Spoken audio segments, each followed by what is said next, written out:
Hello students, good afternoon.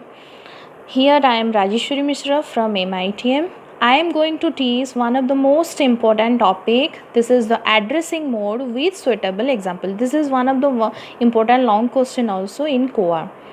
Before going to the addressing mode and its example and its various types, we should at least know what is addressing mode. What is addressing mode? Now, the addressing mode refers to the mechanism employed for specifying an operands. Do you know what is operands? Operands means, suppose we are doing an addition, that is 5 plus 6 equal to 11. Here we can say the 5 and 6 is both are and operands, and here the plus sign is performing an operation. That means this is the operation or operator. Here is an operation, plus sign is an operator, and 5 and 6 both are operand. We can say this is an operand and this is an operand. Clear? So what happens? The addressing mode refers to the mechanism employed for specifying operands. That means the main target, how to reach the operands. That means how the operands can be reached to the processor. This is only the mechanism of addressing mode, or this is the main target of the addressing mode. Okay. The operand specification can be done by three types. First, the type 1 is the part of the instruction. Second, the reference to the memory location. Third, the address of the CPU register. First, the part of the instruction, that means directly we can access that value. Second, the reference to the memory location, that means we can indirectly refer, or after that we can access. And third, the address of the CPU register, that means here also we directly define the CPU register, and after that it's a value, address value, after that we can get that defined value. These are the three types we can operand specification can be done. Clear? Okay, thank you.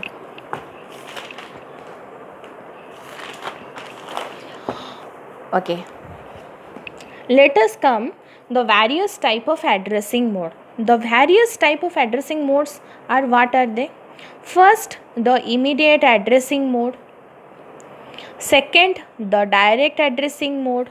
Third, the register addressing mode. Fourth, the indirect addressing mode. Next, the indexed addressing mode.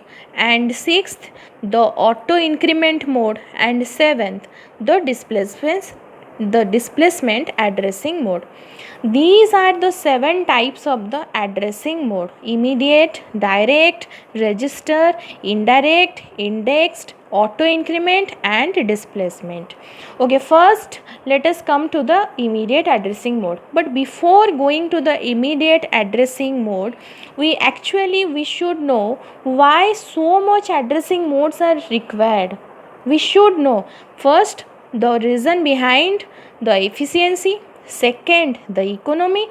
Third, the most important, the program flexibility. That means suppose the program is not so much flexible to code, then how we should decode it.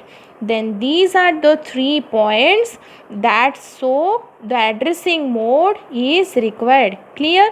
And the efficiency is governed under 2 terms, that is time complexity and space complexity. That means we should not remove these 2 factor. We also consider these 2 factor for only the efficiency. Clear? Then come to the immediate addressing mode. Before going to the immediate addressing mode, we should know what are the points behind immediate addressing mode. What are the points? First, initialize a variable. Second, no additional memory. Third, the operand is mentioned explicitly. What does that mean? Okay, let us take an example. Move r0 comma 300. Move r0 comma 300, that means indirectly we can say that the value, that means 300, we should move to the R0, that is a CPU register. That means here 300 will be assigned or will be moved to the registers CPU register, that is R0. Here we can say that R0 equal to 300. That means we are initializing the value here. That means initialize a variable. No additional memory, only the operand is given explicitly. Here no memory is required. That means no additional memory. Operand is mentioned explicitly. Here the operand is mentioned explicitly. This means this is the immediate addressing mode. Here the move R0 comma 300, that means only the value is directly moved to the CPU register, that is R0. Clear? Okay.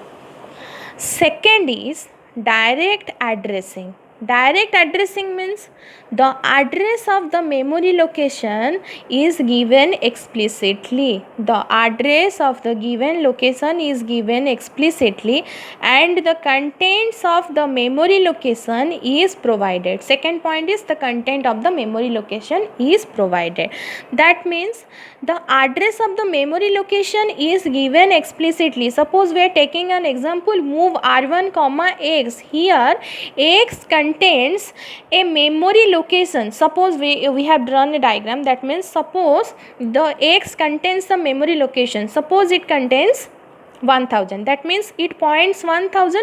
Instantly we have to go to that address, that means 1000 in memory location. This is the memory location. We should go to that address, that means 1000, and after that we have to see the consecutive value of that address. That means in the address of 1000 what the value is stored, that means 5, and this 5 is directly stored in R1. That means the X contains the memory location. Suppose it contains the 1000, it directs this 1000 and it goes to this, that means in memory location. In memory location it directly goes to that consecutive value, that is 5, and it is stored in the register, CPU register R1. Clear? Okay. Third one is register addressing mode. Register addressing, what register addressing? The instruction specifies the address of the register. That means what are the basic difference between the direct addressing and the register addressing? In direct addressing we are specifying a variable, that is X. It contains the memory location, that means it points one address. Here from this address we will go to the address in that memory location, and in memory location we have to find that the consecutive value. But here no need to define a variable. Directly what happens, we are defining a memory address, that is 1001. This means we directly go to the memory and find the address. Where is the address? 1001. Okay, we got that address 1001. Suppose 1001. In 1001 we have to find out the consecutive value. Suppose the consecutive value is 10, and this 10 is directly moved to the R1. This means 10 is stored to the CPU register R1, and this is nothing. No need to confuse with the addressing, direct addressing and the register addressing. This is nothing. This is the address of another register. That means suppose we can take it R2, but we are defining directly, that is 1001. So no need to define a variable, no need to define another register. This is the address value of another register, means we directly go to the 1001 in memory address and find out the consecutive value, and this value is directly stored to the register R1. Clear? Okay students, this much for the part 1 of my video. This means the addressing mode, and if you like this video, please like, share and subscribe our channel. So we should continue the next addressing mode with our next video. Thank you.